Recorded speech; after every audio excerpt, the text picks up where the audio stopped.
ആഘോഷ ദിവസങ്ങളിൽ യൂണിഫോം ഇടാൻ ആഗ്രഹിക്കുന്നവരല്ല വിദ്യാർത്ഥികൾ, പ്രത്യേകിച്ച് കുരുന്നുകൾ. ഇതാ കുട്ടികൾക്കായി ഒരു സന്തോഷവാർത്ത. പരീക്ഷാ ടെൻഷനൊക്കെ ഒഴിഞ്ഞ് അവധിക്കാലം ആഘോഷിക്കാൻ ഒരുങ്ങുകയാണ് കുരുന്നുകൾ. അപ്പോൾ അതാ വിദ്യാർത്ഥികൾക്ക് വിദ്യാഭ്യാസ മന്ത്രി വക ഒരു ഓണസമ്മാനം. സംസ്ഥാനത്തെ സ്കൂളുകളിലെ ഓണാഘോഷ ദിനത്തിൽ വിദ്യാർത്ഥികൾ യൂണിഫോം ധരിക്കേണ്ട എന്നാണ് മന്ത്രി വ്യക്തമാക്കിയത്. യൂണിഫോമിന് പകരം ഇഷ്ടമുള്ള വസ്ത്രം ധരിക്കാനാണ് അനുമതി നൽകിയിട്ടുള്ളത്. സ്കൂളുകളിൽ ഓഗസ്റ്റ് 21-നാണ് ആഘോഷ പരിപാടി. ഇത് സംബന്ധിച്ച നിർദ്ദേശം മന്ത്രി പൊതുവിദ്യാഭ്യാസ ഡയറക്ടർക്ക് നൽകിയിട്ടുണ്ട്. ഓണാഘോഷവേളകളിൽ യൂണിഫോമിന് പകരം വിദ്യാർത്ഥികൾക്ക് അവരുടെ താൽപര്യപ്രകാരമുള്ള വസ്ത്രങ്ങൾ ധരിച്ച് ആഘോഷങ്ങളുടെ ഭാഗമാകാമെന്നാണ് വകുപ്പ് വ്യക്തമാക്കുന്നത്.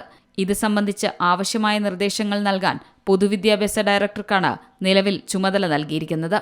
പൊതുവിദ്യാഭ്യാസ ഡയറക്ടർ ഓണാഘോഷവും ആഘോഷ പരിപാടി സംബന്ധിച്ച വസ്ത്രധാരണയുമായി ബന്ധപ്പെട്ട സർക്കുലറും സ്കൂൾ അധികൃതർക്ക് കൈമാറും. എന്തായാലും ഇത്തവണ ഓണാഘോഷ പരിപാടിക്ക് വിദ്യാർത്ഥികൾ യൂണിഫോം ധരിക്കേണ്ട. ജി മലയാളം ന്യൂസ്, തിരുവനന്തപുരം.